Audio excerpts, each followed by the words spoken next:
C'est compliqué. Ce qu'il faut savoir, c'est que si c'est vrai, c'est par un biais. Je vais t'expliquer.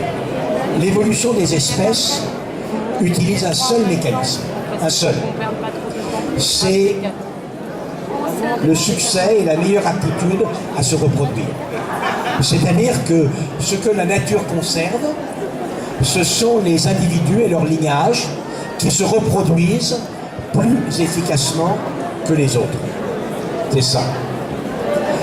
Et en quoi une caractéristique psychologique peut-elle améliorer le succès reproductif? Alors, on va dire chez les humains, on pourrait imaginer, mais ça ne jouera pas vraiment, on pourrait imaginer que quelqu'un qui a un extraordinaire pouvoir de séduction, plein d'humour, plein de talent, aura plus de succès, et ayant plus de succès aura plus d'enfants. Certains d'entre eux, il leur communiquera ses talents et que ça sera sélectionné. Mais ça ne joue pas vraiment comme ça. Mais en revanche, dans l'apparition de l'humanité, ça a probablement joué comme ça. Mon hypothèse, pour expliquer que le psychisme humain se soit tellement développé, mon hypothèse est la suivante. C'est qu'il y a 7 millions d'années, il y avait un ancêtre à nous et aux chimpanzés actuels, et que d'un moment à un moment, ce chimpanzé s'est mis à sécréter en plus grande quantité pendant plus longtemps une hormone de croissance qui augmentait le nombre de neurones dans le cerveau. Plus gros cerveau, plus de neurones. Et donc plus de connexions neuronales. Des milliers, des centaines de milliers de connexions supplémentaires multipliées par 1000, par 100 000.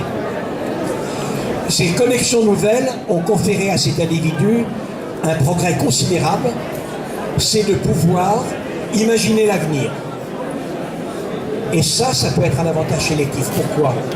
C'est que celui qui est prêt à se garder de tous les mauvais coups, de ne pas mourir, de ne pas succomber, quand tu es mort, tu ne peux pas te reproduire.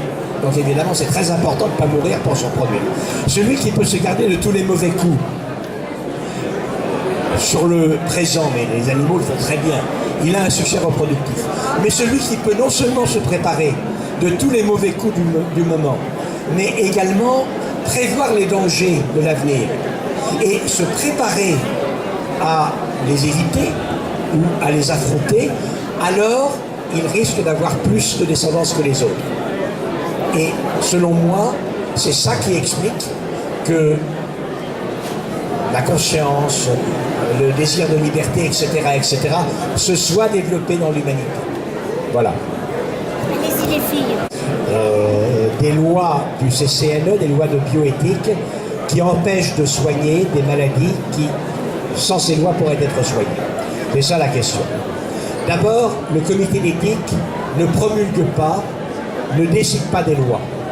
Ce sont les députés qui décident des lois, ce sont les parlementaires. C'est le peuple. Tu ne vas pas demander à des sages, à des représentants de l'éthique, de faire les lois. On est en démocratie. Il n'appartient à personne d'autre qu'aux représentants du peuple d'écrire la loi. Donc, ce que fait un comité d'éthique, c'est qu'il informe ceux qui font les lois pour qu'ils fassent des bonnes lois. Mais eux-mêmes ne font jamais de loi. Maintenant, est-ce que si certaines lois qui ont été adoptées n'existaient pas, on pourrait mieux soigner les gens? Aujourd'hui, c'est très difficile à dire, très difficile. Lorsqu'une technique a vraiment fait les preuves qu'elle permettait de soigner des maladies, rien n'est plus éthique que soigner une maladie, puisque ça permet de libérer une personne, ce qui est un peu le but de l'éthique. Eh bien, ces techniques sont autorisées. Si elles peuvent être utilisées à mauvais escient, on essaye de mettre des garde-fous pour leur utilisation. Mais on ne va pas interdire une technique dont on est certain qu'elle pourrait sauver des gens. Élever dans un même foyer ont plus de chances de se ressembler que des jumeaux séparés. Alors la réponse c'est compliqué, ta question est intéressante. Et je vais répondre en 3 temps. Tu m'autorises?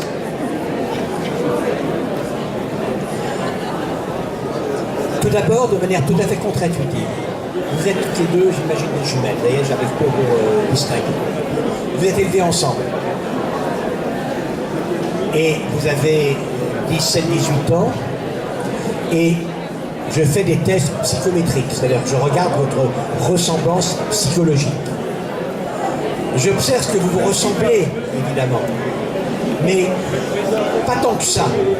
Vous avez des différences, vous exprimez des goûts différents, vous avez des envies différentes, des projets différents. Alors que si vous aviez été élevés séparément, totalement séparément, et que, avant que vous soyez bien connus, je fasse une étude psychologique, dans ce cas-là, vous ressembleriez beaucoup plus. Beaucoup plus. Pour quelle raison? Ben, je vais vous le dire. Comme vous êtes des vraies jumelles, vous avez un câblage cérébral qui est codé par vos gènes, qui est voisin.